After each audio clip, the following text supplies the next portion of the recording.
আমার প্রিয় দশম শ্রেণীর ছাত্রছাত্রীদের জন্য নিয়ে চলে এলাম দ্বিতীয় পর্যায়ক্রমিক মূল্যায়নের ঠিক আগের মুহূর্তে বাংলা বিষয়ে একটি চূড়ান্ত গুরুত্বপূর্ণ নমুনা প্রশ্নপত্র ও সাথে তার উত্তর। এই নমুনা প্রশ্নপত্রে থাকা প্রতিটা প্রশ্ন পরীক্ষার জন্য ভীষণ গুরুত্বপূর্ণ, পরীক্ষাতে আসার মতো প্রশ্ন।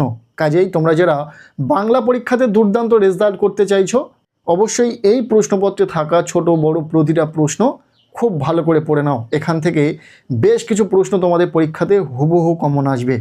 সো আমরা সম্পূর্ণ প্রশ্নপত্রটি উত্তর সহ একদম প্রথম থেকে শেষ পর্যন্ত দেখে নেব। প্রশ্নপত্রের শুরুতেই রয়েছে একের দাগ, বলা হচ্ছে সঠিক উত্তরটি বেছে নিয়ে লেখো, যে কোনো 7টি। এখানে 7টি এমসিকিউ টাইপ প্রশ্নের উত্তর লিখতে হবে। প্রতিটি প্রশ্নের মান 1 নম্বর করে, টোটাল 7 নম্বর রয়েছে। আমরা প্রথম থেকে প্রত্যেকটি প্রশ্ন উত্তর সহ দেখে নেব। প্রথম প্রশ্ন, সন্ন্যাসীর পায়ের ধুলো একমাত্র কে পেয়েছিলেন? উত্তর হবে জগদীশবাবু। এরপর দ্বিতীয় প্রশ্ন, নিমাইবাবু কোন ট্রেনের প্রতি নজর রাখতে বলল? উত্তর হবে রাতের মেল ট্রেন। আমরা সঠিক উত্তরটিকে ডিফারেন্ট কালারের কালি দিয়ে চিহ্নিত করেছি যাতে তোমাদের বুঝতে সুবিধা হয় যে কোনটা উত্তর। এরপর 3 নম্বর প্রশ্ন, সপ্তাহে হরিদা বহুরূপী সেজে বাইরে যান? উত্তর হবে একদিন। পরের প্রশ্ন, রামদাস মুচকিয়া একটু হাসিয়া কহিল বাবুজি? বাবুজি হলেন? উত্তর হবে অপূর্ব। নেক্সট 1.5-এর দাগের প্রশ্ন, কর্মধারায় সমাসে প্রাধান্য থাকে? উত্তর হবে পরপদের অর্থের, অর্থাৎ রাইট অ্যান্সার এখানে থাকা অপশান খ। 1.6-এর দাগের প্রশ্ন, অম্বুরাশি সুতা কাকে বলা হয়েছে? উত্তর হবে এখানে থাকা অপশান গ, লক্ষ্মীকে।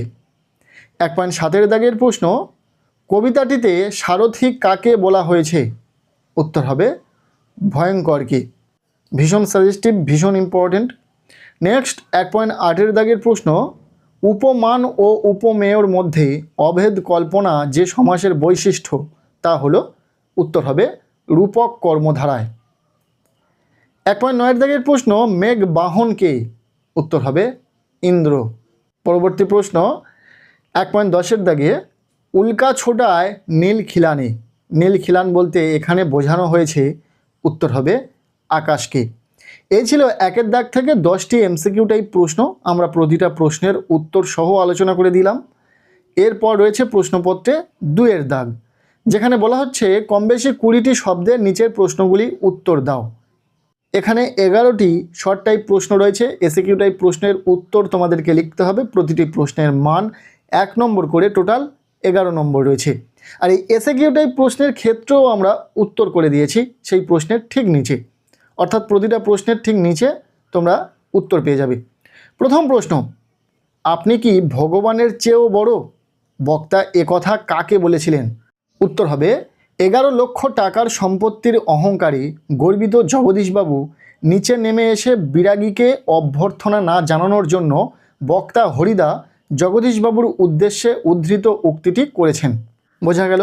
ইম্পর্টেন্ট একটি প্রশ্ন, খুব ভালো করে পড়ে রাখো উত্তর সহ। এরপর দ্বিতীয় প্রশ্ন, কিন্তু শখ 16 আনাই বোঝায় আছে?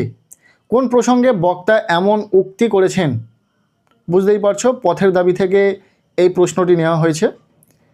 উত্তর হবে বক্তা রেগুন পুলিশের বড় কর্তা নিমাইবাবু গিরিশ মহাপাত্রের পোশাক বা বেশভূষার বাহার প্রসঙ্গে উদ্ধৃত উক্তিটি করেছেন। পরের প্রশ্ন, কিন্তু ওই ধরনের কাজ হরিদার জীবনের পছন্দই নয়। কি ধরনের কাজ হরিদার অপছন্দ? উত্তর হবে ঘড়ির কাঁটায় সময় বেঁধে নিয়ম করে রোজ একই জীবিকার কাজ করে যাওয়া হরিদার পছন্দ নয়। নেক্সট 2.4-এর দাগের প্রশ্ন, ভামো যাওয়ার সময় রেল স্টেশনে কার সঙ্গে অপূর্বর সাক্ষাৎ হয়? উত্তর হবে ভামো যাত্রাকালে স্টেশনে গিরিশ মহাপাত্রের সঙ্গে অপূর্বর সাক্ষাৎ হয়। এরপর 2.5-এর দাগের প্রশ্ন, হায় বিধিবাম মম প্রতি, বক্তার এমন মন্তব্যের কারণ কি? উত্তর হবে মাইকেল মধুসূদন দত্তের লেখা মেঘনাদবধ কাব্য থেকে গৃহীত অভিষেক কাব্যাংশের অন্তর্গত উদ্ধৃতাংশে রুক্ষকুলপতি রাবণ এমন মন্তব্য করেছেন। কারণ পুত্র ইন্দ্রজিৎ নিসারণে রামচন্দ্রকে বধ করার পরেও মায়াবলে রামচন্দ্র পুনরায় জেগে উঠে বীরবাহু ও কুম্ভকর্ণকে হত্যা করেছেন। ইম্পর্টেন্ট একটি প্রশ্ন, খুব ভালো করে উত্তরটা দেখে রাখো। এরপর 2.6 দাগের প্রশ্ন, অব্যয়ীভাব সমাসের উদাহরণ দাও। উত্তর হবে পূর্বপদ অব্যয়ের সঙ্গে পরপদ বিশ্লেষণে যে সমাস এবং সমাসবদ্ধ পদে পূর্বপদ বা অব্যয়ার্থই প্রাধান্য হয় তাকে অব্যয়ীভাব সমাস বলে। যেমন কুলের সমীপে ইজিক্যাল টু উপকূল, ভিক্ষার অভাব ইজিক্যাল টু দুর্ভিক্ষ।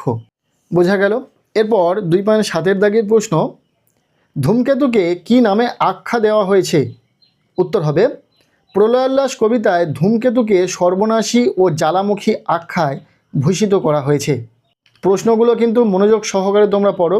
এই যে প্রশ্নগুলি তোমরা দেখছো প্রতিটা প্রশ্নই কিন্তু পরীক্ষাতে আসার সম্ভাবনা রয়েছে। আর যেহেতু প্রস্তুতিটা এই শুধুমাত্র সেকেন্ড ইউনিট টেস্ট বা সেকেন্ড সাবমিটেবের জন্য নয়, তোমাদের ফাইনাল অর্থাৎ 2027 সালের মাধ্যমিক পরীক্ষার জন্য, তাই প্রতিটা প্রশ্ন কিন্তু এখন থেকে গুরুত্ব সহকারে পড়তে হবে। 2.8 দাগের প্রশ্ন, মেঘে ঢাকা শব্দটির ব্যাসবাক্য সহ সমাসের নাম উল্লেখ করো। মেঘে ঢাকা ইজিক্যাল টু মেঘের দ্বারা ঢাকা, তৎপুরুষ সমাস। এরপর 2.9 দাগের প্রশ্ন, অভিষেক করিলা কুমারে, কুমার কে? উত্তর হবে এখানে কুমার বলতে দশাননের কুমার বা পুত্র মেঘনাথকে বোঝানো হয়েছে। 2.10 দাগের প্রশ্ন, কাল বৈশাখীর ঝড়ে কি ওড়ার কথা বলা হয়েছে? কাল বৈশাখীর ঝড়ে নতুনের কেতন অর্থাৎ বিজয় পতাকা ওড়ার কথা বলা হয়েছে। এরপর 11 নম্বর প্রশ্ন, কি আর কহিব কনক লঙ্কার দশা, নিম্নরেখ অংশটির সমাস নির্ণয় করো।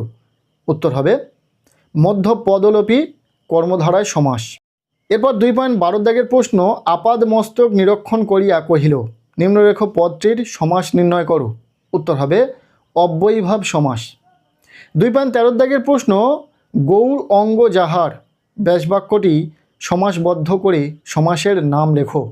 উত্তর হবে গৌরাঙ্গ, সমানাধিকার বহুব্রীহি সমাস। এরপর 2.14 দাগের প্রশ্ন, তাদের মনোভাব বুঝতে পারিনি, নিম্নরেখ পদটির সমাস নির্ণয় করো। উত্তর হবে সম্বন্ধ তৎপুরুষ সমাস। এরপর শেষ যে এসএকিউ টাইপ প্রশ্নটি রয়েছে সেটি হলো 2.15 দাগের প্রশ্ন, ব্যাসবাক্য সহ একটি দ্বন্দ্ব সমাসের উদাহরণ দাও। উত্তর হবে হর গৌরী ইজিক্যাল টু হর ও গৌরী। এই ছিল 2 দাগ থেকে 15টি এসএকিউ টাইপ প্রশ্ন, যেগুলি আমরা উত্তর সহ দেখে নিলাম। এরপর রয়েছে প্রশ্নপত্রে 3 দাগ, যেখানে রয়েছে 3 মার্কের বড় প্রশ্ন। বলা হচ্ছে কম বেশি 60টি শব্দে যে কোনো একটি প্রশ্নের উত্তর দাও। এখানে 3 মার্কের প্রশ্ন রয়েছে, মূলত গল্প থেকে প্রশ্ন রয়েছে। 2টি প্রশ্ন পরীক্ষাতে পাবে, একটি প্রশ্নের উত্তর তোমাদেরকে লিখতে হবে। এই 3 মার্কের প্রশ্নের ক্ষেত্রেও আমরা উত্তর করে দিয়েছি। দেখে নাও। প্রথম প্রশ্ন, হরিদা পুলিশ সেজে কোথায় দাঁড়িয়েছিলেন? তিনি কিভাবে মাস্টারমশাইকে বোকা বানিয়েছিলেন? হরিদা পুলিশ সেজে দয়ালবাবুর লিচু বাগানের ভেতরে দাঁড়িয়েছিলেন। বহুরূপী হরিদা পুলিশ সেজে স্কুলের 4টে ছেলেকে ধরেছিলেন। ছেলেগুলো ভয়ে কেঁদে ফেলে। হরিদা তার সাজের বিশ্বাসযোগ্যতার সুনিপুণভাবে মাস্টারমশাইকে বোকা বানিয়েছিলেন। এরপর 3.2 দাগের প্রশ্ন, এই জানোয়ারটাকে ওয়াচ করবার দরকার নেই বড়বাবু, কার প্রসঙ্গে এরূপ মন্তব্য করে? এরূপ মন্তব্য করার কারণ কি? এখানে একটা কথা বলে রাখি, 2027 সালের মাধ্যমিক পরীক্ষাতে পথের দাবি থেকে প্রশ্ন আসার সম্ভাবনা কম, তাই এই পাঠ্যাংশটি খুব ভালো করে না পড়লেও চলবে। যেহেতু সেকেন্ড সাবমিটিভে এখান থেকে প্রশ্ন আসার সম্ভাবনা রয়েছে, তাই মোটামুটি যে প্রশ্নগুলি আমরা বলছি সেই প্রশ্নগুলি পড়ে নাও। আর আমরা বাংলা বিষয়ে সাজেশন শেয়ার করছি খুব তাড়াতাড়ি। গল্প, কবিতা, নাটক, প্রবন্ধ রচনা, খনি প্রভৃতি থেকে যে প্রশ্নগুলো গুরুত্বপূর্ণ রয়েছে 2027 সালের মাধ্যমিক পরীক্ষার জন্য, সেই প্রত্যেকটি ভিডিও পরপর আসছে। এছাড়াও সেকেন্ড সাবমিটিভের জন্য তোমাদের ঠিক কোন প্রশ্নগুলো আসতে পারে বাংলা বিষয়ে, সে বিষয়েও ভিডিও আসতে চলেছে। তাই যারা চ্যানেলে নতুন, এখনই চ্যানেলটিকে সাবস্ক্রাইব করে রাখো। আচ্ছা, প্রশ্নটি দেখলে উত্তরটা দেখে নাও। কথাশিল্পী শরৎচন্দ্র চট্টোপাধ্যায় রচিত পথের দাবি রচনাটিতে রেগুন পুলিশ স্টেশনের পুলিশকর্মী জগদীশবাবু বিপ্লবী সন্দেহে আটক গিরিশ মহাপাত্র সম্বন্ধে আলোচ্য মন্তব্যটি করেছেন। রাজবিদ্রোহী সব্যসাচী মল্লিক সন্দেহে ধৃত গিরিশ মহাপাত্রের পোশাকের বাহার, তার দুর্বল মলিন চেহারা, খাওয়ার সম্পর্কে মিথ্যা ভাষণ ইত্যাদি জগদীশবাবুর মনে গিরিশ সম্পর্কে বিতৃষ্ণা তৈরি করেছিল। তার ধারণা গিরিশ একজন নিকৃষ্ট শ্রেণীর মানুষ, সে কখনোই বিপ্লবী সব্যসাচী হতে পারেন না, আর তাকে নিয়ে সতর্ক হওয়ার কোনো প্রয়োজন নেই। তাই সে গিরিশ মহাপাত্র সম্পর্কে প্রশ্নোক্ত মন্তব্যটি করেছেন। বোঝা গেল নিশ্চয়ই। এরপর রয়েছে প্রশ্নপত্রে 4 দাগ, বলা হচ্ছে কম বেশি 150 শব্দে যে কোনো একটি প্রশ্নের উত্তর দাও। এখানে 5 মার্কের প্রশ্ন রয়েছে। প্রথমত আমি যেমনটা বললাম যে পথের দাবি থেকে প্রশ্ন আসার সম্ভাবনা কম, যেহেতু সেকেন্ড সাবমিটিভে পথের দাবি রচনাংশটি রয়েছে, তাই এখান থেকে যে প্রশ্নগুলো এই প্রশ্নপত্রে রয়েছে পড়ে রাখবে। 5 মার্কের জন্য প্রথম প্রশ্ন, বাবুটির স্বাস্থ্য গেছে কিন্তু শখ 16 আনাই বজায় আছে, বাবুটিকে তার স্বাস্থ্য ও শখের পরিচয় দাও। এরপর দ্বিতীয় প্রশ্ন বহুরূপী থেকে নেওয়া, হরিদার জীবনে সত্যি একটা নাটকীয় বৈচিত্র্য আছে, বহুরূপী হরিদার কর্মকাণ্ডের মাধ্যমে যেভাবে নাটকীয় বৈচিত্র্য ধরা পড়েছে তার বিবরণ দাও। এই দুটি প্রশ্ন তোমরা খুব ভালো করে পড়ো।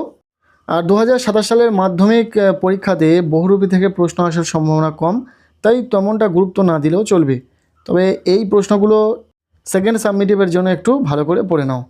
এরপর রয়েছে প্রশ্নপত্রে 5-এর দাগ। বলা হচ্ছে কম বেশি 150 শব্দে যে কোনো একটি প্রশ্নের উত্তর দাও। এখানে 5 মার্কের প্রশ্ন রয়েছে কবিতা থেকে, একটি প্রশ্নের উত্তর লিখতে হবে। সো এখানে যে দুটি প্রশ্ন তোমরা দেখছো দুটি প্রশ্নই গুরুত্বপূর্ণ রয়েছে, ভালো করে পড়বে। প্রথম প্রশ্ন, তোরা সব জয়ধ্বনি কর, কবির এই কথা বলার কারণ সংক্ষেপে লেখো। এরপর দ্বিতীয় প্রশ্ন, নামী পুত্র পিতার চরণে, করজোড়ে কহিলা পুত্রকে, সে কিসের অঙ্গীকারবদ্ধ হয়, তা শুনে পিতার কি প্রতিক্রিয়া হয়, নিজের ভাষায় লেখো।